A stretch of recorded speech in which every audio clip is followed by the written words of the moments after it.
জানি আপনাদের এই গরমের মধ্যে বসতে কষ্ট হয়েছে এবং কি অনেক আলেম ওলামারা আলোচনা করছে। আমাদের টাইম ছিল 10টা পর্যন্ত, কিন্তু আল্লাহ রহমতে এই 10টা 20 পর্যন্ত আপনারা চাতক পাখির মতো এখনো বসে আছেন। নিশ্চয়ই মদিনার কামলিওয়ালা আপনাকে কবুল করেছে। মদিনার কামলিওয়ালা যদি আপনাকে কবুল না করত, আল্লাহর হাবিবের আগমনের মাহফিলে আপনি কখনো আসতে পারতেন না। আমি আলোচনা করার জন্য আসলে মূলত আমার দয়াল আমার গুরু বাবা আব্দুল কুদ্দুস আশিকি অনুমতিতে কিছু কথা বলতেছি। সম্মানিত উপস্থিতি, আমি আমার আলোচনাকে দীর্ঘায়ু না করে খুতবা না টেনে আমি আমার মূল বক্তব্যের মধ্যে চলে যাচ্ছি। দেখুন, আল্লাহর হাবিব সাল্লাল্লাহু আলাইহি সাল্লাম এই গোটা জাহানের জন্য আমাদের জন্য রহমত স্বরূপ। আল্লাহ পাক রব্বুল আলামিন প্রতিটা শতাব্দী প্রতিটা যুগে যুগে নবী রাসূলকে প্রেরণ করেন। কিসের জন্য? মানব জাতির হেদায়েতের জন্য, যেন মানব জাতি আল্লাহর প্রতি রুজু হয়, মানব জাতি যেন আল্লাহর দিক নির্দেশনার মোতাবেক যেন তারা নিজেদের জীবনকে পরিচালিত করে। সেজন্য আল্লাহর হাবিব এমন একজন মহা মানুষ, যে মানুষের সাথে কোনো তুলনা চলে। আরো জোরে বলেন চলে, আরো জোরে বলেন চলে। আপনারা কি সবাই ঘুমায় গেছেন? ঘুমায় গেলে আমি শেষ করে দিব। কারা কারা ঘুমাইছেন একটু হাত তুলেন তো। আপনি তো আরো পেছ লাগাই দিন, কইবেন যে ঘুমাই নেই না, আপনি আর হাত। আপনার তো জায়গা আছেন, সব জায়গা আছেন, একটু হাত তুলা দেখান তো মালিক রে, একটু স্লোগান দেন, নারে তাকবীর। আরো জোরে কর, নারে তাকবীর, নারে রিসালাত, নারে রিসালাত, রাহে মদিনা জোরপুরি দরবার শরীফ। আল্লামা আব্দুল কুদ্দুস আশিকি পীর সাহেব হুজুর কিবলা জিন্দাবাদ। বন্ধুরা আমার, গভীর মনোযোগ। দীর্ঘ আলোচনা করার সময় নয়। আমি এর আগে অনেক জায়গায় আলোচনা করেছি, আপনাদের এখানে বাৎসরিক মাহফিলে আলোচনা করেছি। আলোচনা করা মূল বিষয় নয়, মূল বিষয় হচ্ছে যে আলোচনা করা হলো সেই আলোচনার উপর নিজের উপর আমল করা হচ্ছে মূল বিষয়। কথা বলেন ঠিক কিনা? হাই মুসলমান, আমার নবী রহমতুল লিল আলামিন কেমন নবীজি? যেই নবীজি দুনিয়ার সাধারণ কোন মানুষ, কথা বলেন না, সাধারণ কোন মানুষ, আল্লাহর নবী অবশ্যই মানুষ। আল্লাহর নবী সাল্লাল্লাহু আলাইহি সাল্লামকে আল্লাহ পাক বলেন, নবী আপনি মানুষ, নবী আপনি অবশ্যই মানুষ। কিন্তু আমাদের মতো যদি মানুষ বলা হয়, তাহলে খোদার কসম আমাদের ভিতর ঈমান থাকবে না। কথা বলেন ঠিক কিনা? মনে রাখবেন মুসলমান, ও মুসলমান, রেলগেটের পাশে যে পাথর পাওয়া যায় সেটাও পাথর, আর খানায়ে কাবার পাশে যে পাথর হাজরে আসওয়াদ, যে হাজরে আসওয়াদের মধ্যে চুমা দেওয়ার জন্য মানুষ চাতক পাখির মতো দৌড়াদৌড়ি করে, সেই জায়গার মধ্যে অনেক মানুষ পর্যন্ত মারা যায় শুধু একটাবার চুমা দেওয়ার জন্য। কারণ আল্লাহর হাবিব ডাক দিয়া বলে, যে ব্যক্তি হাজরে আসওয়াদের মধ্যে চুমা দিবে, আল্লাহ পাক রব্বুল আলামিন তার সমস্ত সগীরা গুনাহকে maaf করে দেয়। সেই জায়গার মধ্যে চুমা দেয়। আপনাকে যদি কোটি বছর বসায় রাখি এবং যদি বলি একটা রেলগেটের পাথরের মধ্যে চুমা দাও, আপনার 1 কোটি টাকা দিলেও আপনি সেই জায়গার মধ্যে চুমা দিবেন না? দিবেন আপনারা? কখনো দেওয়া সম্ভব না। কিন্তু এই জায়গাটার মধ্যে মানুষ চুমা দেয়, তো সেটা বোঝানোর জন্যই বলতেছি, সব পাথর পাথরও না, আবার সব মানুষ মানুষও না। মানুষের মধ্যে পার্থক্য আছে না নাই? মানুষের মধ্যে ডিভাইডেশন আছে না নাই? মুসলমান ভাইরা আমার, আমার নবী রহমতুল লিল আলামিন দুনিয়ার জমিনে স্বাভাবিকভাবে আসে নাই। আম্মা জান আমেনা তিনি ডাক দেয়া বলেন, জগৎবাসী, আমার সন্তান রহমতুল লিল আলামিন নবীজি যখন আমার গর্ভ মোবারকের মধ্যে আসছে, খোদার কসম আমি দেখতেছি দুনিয়ার স্বাভাবিক যত মহিলা আছে সমস্ত মহিলাদের পেটগুলো ফুলে যায়, কিন্তু আমার হাবিব রহমতুল লিল আলামিন নবী যখন আমার পেট মোবারকের মধ্যে আসলেন, রহিম মোবারকের মধ্যে আসলেন, আমি দেখতে পাচ্ছি আমার সন্তানের কোনো কষ্ট হচ্ছে না এবং আমি মা হিসেবে কোনো কষ্ট হচ্ছে না। জোরে বলুন সুবহানাল্লাহ। শুধু তাই নয়, আল্লাহর নবী রহমতুল লিল আলামিন যখন দুনিয়ার জমিনে তাশরীফ আনে না এখনো পর্যন্ত, আম্মা জান আমিনা বলে আমি রাস্তার মধ্যে হাইটা যাই, রাস্তার মধ্যে হাইটা যাওয়ার সময় এলাকার মানুষ বলে আমেনা মনে হয় ঘর থেকে বাইরে হয়েছে। সুবহানাল্লাহ। সম্ভব আল্লাহর নবীজি রহমতুল লিল আলামিন নবীজির আম্মা জান বলতেছে আমার গায়ের থেকে আল্লাহর কুদরতি ভাবে এক ধরনের মিশকের ঘেরান আসে, যে ঘেরানের কারণে আল্লাহ পাক রব্বুল আলামিন অটোমেটিকলি মানুষের মনে জানায় দেয় আমি আমেনা রাস্তা দিয়ে হাঁটতেছি। ধরে বলুন সুবহানাল্লাহ। গভীর মনোযোগ, আমার নবী রহমতুল লিল আলামিন নবীজি দুনিয়ার জমিনে তাশরীফ আনলেন। তাশরীফ আনার সময় দুনিয়ার কেউ আসে নাই, আল্লাহ পাক রব্বুল আলামিন আমেনাকে সহযোগিতা করার জন্য আল্লাহ পাক রব্বুল আলামিন জান্নাত থেকে কয়েকজন মহিলা পাঠিয়েছেন। প্রথম হচ্ছেন হযরত আসিয়া, তারপরে হচ্ছেন বিবি হাজেরা, এরপর আল্লাহ পাক পাঠাইলেন হযরত ঈসা আলাইহিস সালামের আম্মা জান হযরত মারইয়াম আলাইহিস সালাম। এই তিনজন মহিলাকে আল্লাহ নবীজির কদম মোবারকে ওনার আম্মা জানের কাছে পাঠাইলেন। পাঠানোর পরে তারা সেবা যত্ন করলেন। সেবা যত্ন করার পর সুবহে সাদিকের সময় এমন একটা টার্নিং পয়েন্টের মধ্যে আল্লাহ নবীজি আসলেন, যেই সময়ের মধ্যে দিনও না রাতও না, কারণ কিয়ামতের ময়দানে সমস্ত জিনিসের জবান খুলে যাবে। আপনার হাতের গোড়ার পশম, সেই পশম আপনার বিরুদ্ধে অভিযোগ করবে, আপনার হাত আপনার বিরুদ্ধে অভিযোগ করবে, আপনার পা আপনার বিরুদ্ধে অভিযোগ করবে, দেহের সমস্ত কিছু আপনার বিরুদ্ধে অভিযোগ করবে। কিন্তু আল্লাহ পাক রব্বুল আলামিন ওই সময় সমস্ত অভিযোগ ঠিকই নেবেন, কিন্তু নেওয়ার পরে আল্লাহ পাক দেখবে আমার বান্দার কোনো উসিলা আসেনি, আমার বান্দার কোনো উসিলা আসেনি, সেই উসিলা দইরা আমি আল্লাহ পাক রব্বুল আলামিন আমার বান্দার গুনাহ maaf কইরা দেব। একটা আজীব ঘটনা বলি, উসিলা কি জিনিস উসিলাটা বোঝানোর জন্য কিছু আলোচনা করতেছি। কিতাবের মধ্যে পাইলাম, কাশফুল মাহজুবের মধ্যে পাইলাম, এক ব্যক্তি সারা জীবন খারাপ কাজ করছে, কিন্তু রাস্তা দিয়ে হাঁটার সময় দেখতেছে রাস্তার মধ্যে একটা বড় পাথর।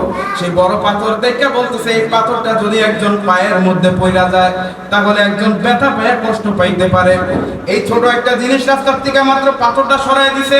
পাথরটা সরায় দেওয়ার কারণে আল্লাহ পাক রব্বুল আলামিন তার প্রতি এমন ভাবে খুশি হইছে, খুশি হওয়ার কারণে আরশে আজিমের মধ্যে আল্লাহ পাক রব্বুল আলামিন তার নাম লিপিবদ্ধ করে দেয়। কোন বড় কাজ, পাথর সরাইছে কোন বড় কাজ। শুধু তাই নয়, হাদিসের মধ্যে রাসূলুল্লাহ সাল্লাল্লাহু আলাইহি ওয়াসাল্লাম বুখারী হাদিসের মধ্যে বলেন যে ঈমানের সর্বনিম্নতম একটি কাজ হচ্ছে রাস্তার থেকে পাথর সরিয়ে দেওয়া। আর আমরা মুসলমানরা একজনের পিছনে খোঁচাখুচি নিয়ে ব্যস্ত,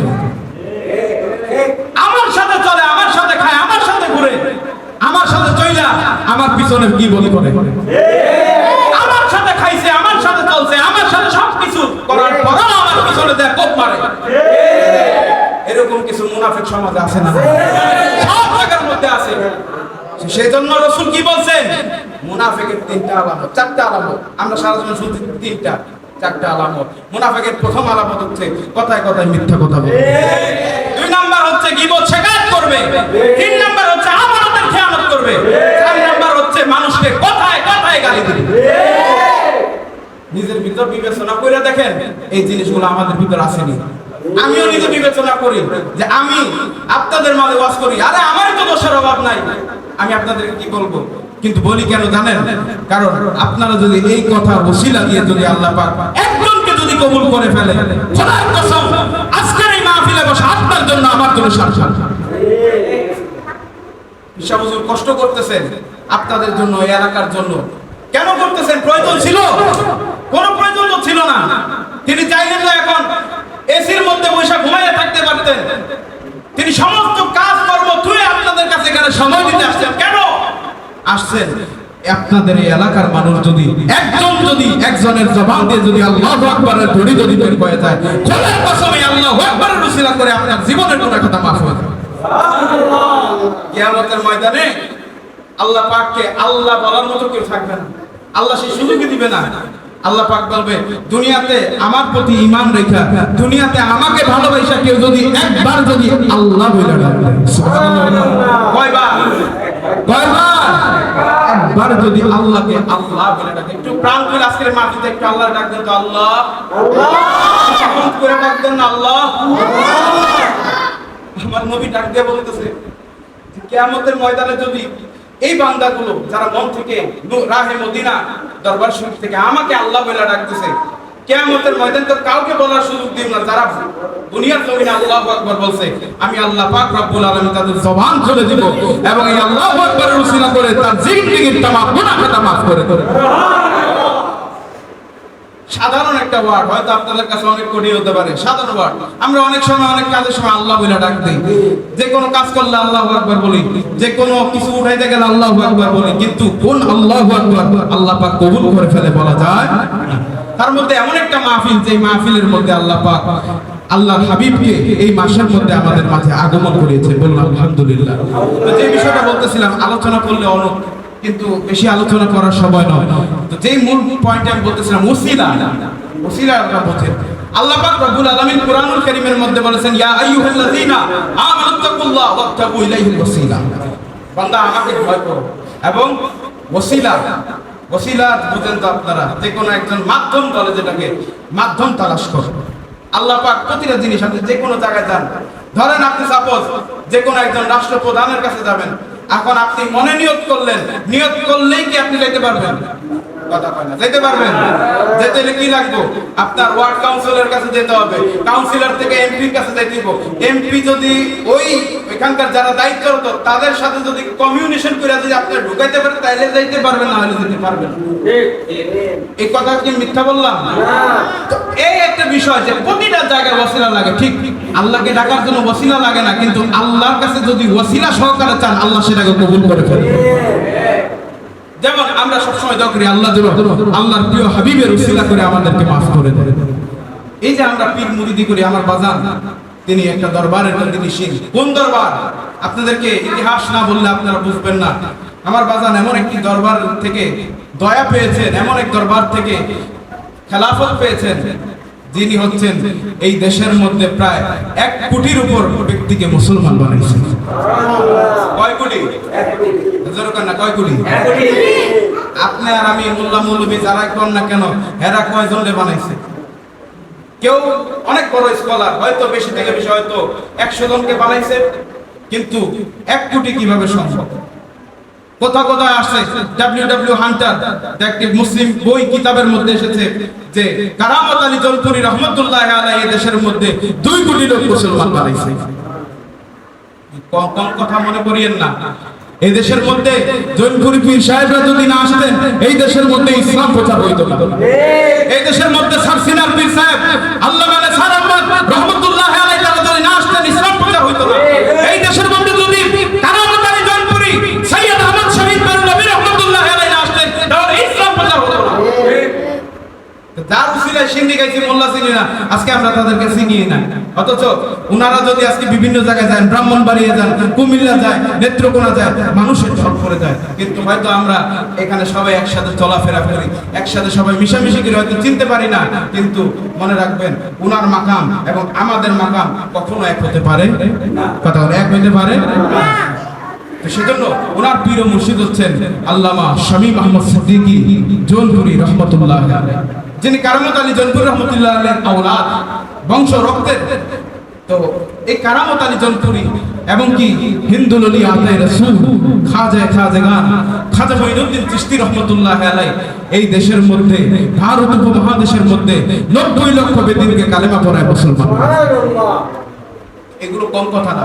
ওলি আল্লাহদেরকে মানতে হবে। আমাদের সমাজের মধ্যে অনেকে ওলি আল্লাহদেরকে ক্রিটিসাইজ করে।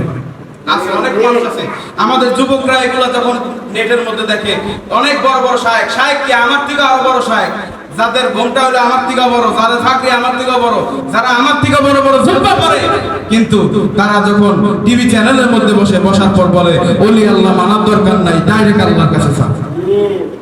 অথচ কাজী নজরুল ইসলাম কি কইছে? কাজী নজরুল ইসলাম আমার এলাকার জামাই কুমিল্লা মুরাদনগর বিয়ে করছে, তো অতএব এর থেকে মানে এর বিষয় আমার থেকে বেশি কেউ জানতো না। কাজী নজরুল ইসলাম রহমতুল্লাহ আলাইহি তিনি মারফতির জগতের একজন আল্লাহর ওলি ছিলেন। অনেকে জানেন উনি কবি, জাতীয় কবি, কবিতা লিখছে, কিন্তু না, তিনি শুধু একজন কবি নয়, তিনি ইলমে মারিফতপন্থী একজন আল্লাহর ওলি। সে কাজী নজরুল ইসলাম কি বলছেন? আল্লাহকে যে পাইতে চায়, একটু বুঝেন, আল্লাহকে যে পাইতে চায় হযরতকে ভালোবেসে, সুবহানাল্লাহ বলবেন না? কি বলছে? আল্লাহরে পাইতে চাই, আল্লাহকে কথা কয় না, আল্লাহরে পাইতে চাই কার মাধ্যমে? রাসূলের। ক্লাস 8 পাস করা একজন কাজী নজরুল ইসলাম, যার কোরআন হাদিসের কোনো জ্ঞান ছিল না, যার দুনিয়ার কোনো সার্টিফিকেট ছিল না, কিন্তু তিনি বলতেছেন দুনিয়ার কোনো সার্টিফিকেট আমার নাই, কিন্তু আমি যখন চোখ বন্ধ করে তখন কোনো কবিতা লিখি, কবিতা লেখার সাথে সাথে কি রহমাতুল লিল আলামিন নবী মদিনাতুল মুনাওয়ারার দিকে আমার দিকে তাকায় থাকে। সুবহানাল্লাহ। কি বলেন? আল্লাহকে যে পাইতে চাই, আমার সাথে বলেন, হযরতকে ভালোবেসে আরশ কুরসি লৌহ কলম, আরশ কুরসি লৌহ কলম না চাহিতে পেয়েছে সে,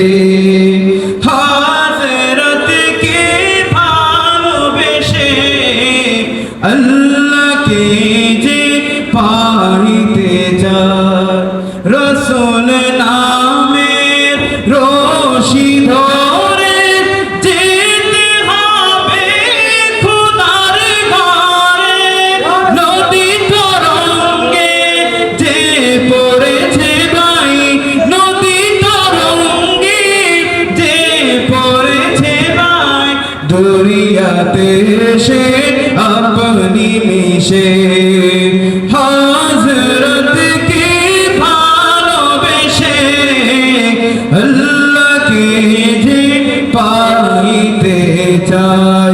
বলুন না সুবহানাল্লাহ। এটা কম কথা মনে করেন না। শুধু তাই নয়, আরেকটা ঘটনা বলি।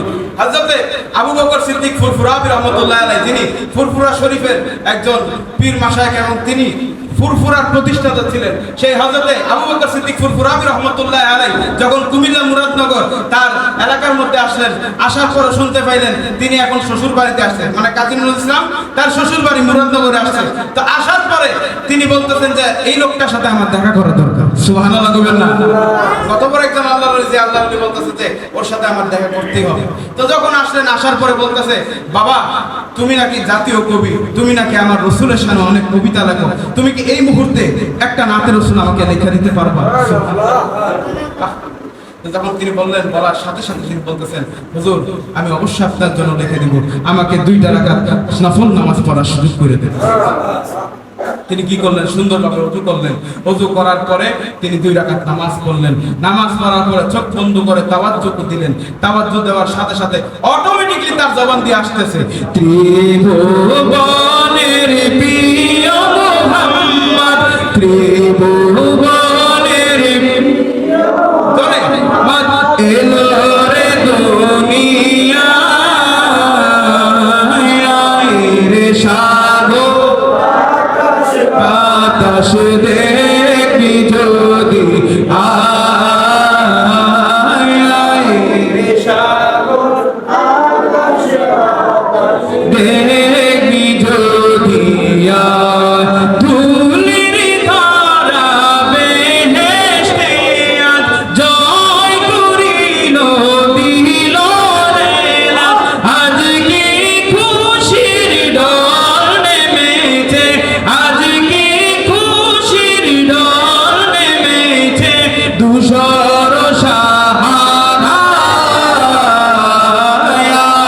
রে সাগর বাতাস দেখবি যদি আয় রে সাগর বাতাস দেখবি যদি আয়, আমিনা মায়ের কোলে দোলে শিশু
আমাদের আজকের এই হাজিরকে কবুল করুন। আল্লাহ পাক আজকে হাজিরের উসিলা করে আমাদের জিন্দেগীর তামাম গুনাহ কথা মাফ করুন। এবং আরেকটি বিষয় আমি বলে নিই, বিষয়টা জানেন যে আমরা এখানে মাদ্রাসা করছি প্রায় বাবা বছর খানিক হয়ে গেছে, আমরা গত বছরও মাহফিল করে গেছি। তো আল্লাহর রহমতে আলহামদুলিল্লাহ মোটামুটি আপনাদের মাহফিল বলাতে কয়েকজন ছাত্র হয়েছে, কিন্তু আমি চাই আপনারা যারা এলাকার লোক, আমি বিভিন্ন জায়গায় মাহফিল থেকে পয়সা কালেকশন করি, কিন্তু আজকের এই মাহফিল থেকে আমি চাই আপনাদের সন্তান কালেকশন করলাম না, নিজের মন থেকে। যদি অর্থনৈতিক যদি কোনো সমস্যা হয় পীর সাহেব হুজুরকে জানাইবেন। হুজুর যথাসাধ্য, আল্লাহ পাক হুজুরে কম দেন, আল্লাহ পাক যথেষ্ট পরিমাণ হুজুরকে দিছে। আপনি যদি হুজুরকে আইসা বলেন যদি অর্থনৈতিক সমস্যা থাকে হুজুর কাছে জানাবেন, ইনশাআল্লাহ হুজুর আপনাকে যথাসাধ্যভাবে প্রয়োজনে আপনাকে ফ্রিতে হইলে আপনাকে সাহায্য করে আপনার সন্তানকে এখানে পড়ার সুযোগ করে দিবেন। তো এটা কি আপনাদের জন্য সৌভাগ্যের বিষয় না? এই যে একটা বাড়ি, এটা চালাতে খরচ আছে না বাবা? এই যে কারেন্ট বিল বলে সবকিছু, একটা ছাত্র থাকলে একটা খরচ থাকে, ছাত্র থাকলে খাওয়া দাওয়া, টিচারদের খাওয়া দাওয়া সবকিছু মিলে একটা খরচ থাকে। কিন্তু আমরা তো এখানে ব্যবসা করার জন্য আসি নাই, আমরা মদিনাওয়ালার গোলামি করার জন্য আসি। আমরা চাই এখান থেকে যে সমস্ত সন্তানরা বের হবে প্রত্যেকে আশিকে রাসূল আল্লাহর ওলি হয়ে ঘরে বের হবে। সেজন্য আমার যুবক ভাই, আমার যে সমস্ত মুরব্বী বাবারা আছেন, আমি পায়ে ধরে অনুরোধ করি, বাবা আমরা বছরে একবার আসি, কিন্তু বছরে একবার আসলে হবে না। আমরা সেই প্রেক্ষিতে নিয়ত করেছি আমাদের রাহে মদিনা জোনপুরি সিলসিলা দরবার শরীফের পক্ষ থেকে আল্লাহর রহমতে আমরা এর আগে করাতাম আমাদের আরেক মাদ্রাসায়। আল্লাহর রহমতে এখন যেহেতু আমাদের নিজস্ব দরবার, এটা আমাদের একটা সাইনবোর্ড, এটা আমাদের দরবার মাদ্রাসা প্লাস এটা দরবার শরীফ, সেজন্য আগামী মাস থেকে ইনশাআল্লাহ আল্লাহ যদি চায় এখানে আমাদের মাসিক মাহফিল হবে। আপনারা কি এতে বেজার হয়েছেন? আওয়াজে তো বোঝা যাইতেছে না যে আপনারা খুশি হয়েছেন। একটু বলেন তো খুশি হয়েছেন না বেজার? বলেন তো খুশি না বেজার? মাহফিল যদি চলে আপনাদের কি কোনো সমস্যা আছে? আপনারা দাওয়াত দিলে কি আপনারা আসবেন? ইনশাআল্লাহ আল্লাহ কবুল করুন। এবং আমাদের আজকে একটা কমিটি গঠন হয়েছে আল্লাহর রহমতে। তো আমি চাইতেছি যদি বাবা যদি অনুমতি দেয় তাহলে এই নামগুলো আমি প্রকাশ করতে, যে আমাদের একটি কমিটি করা হয়েছে। আমরা চাই সবাইকে নিয়ে সেই কমিটি করবো ইনশাআল্লাহ। কিন্তু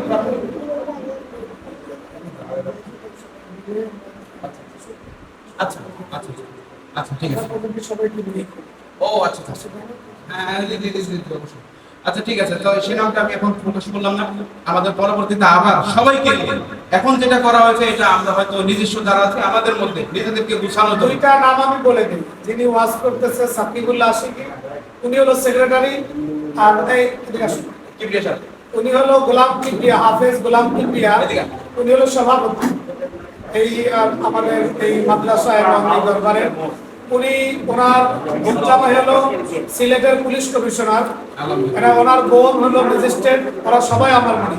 আলহামদুলিল্লাহ। তো আমার মিরপুরে নিজস্ব বাড়ি আলহামদুলিল্লাহ, বিভিন্ন জায়গায় বাড়ি আছে। তো এলো আমাদের এইখানে দরবারের বাৎসরিক মাহফিল আছে। দুইটা নাম আজকে আমরা ঘোষণা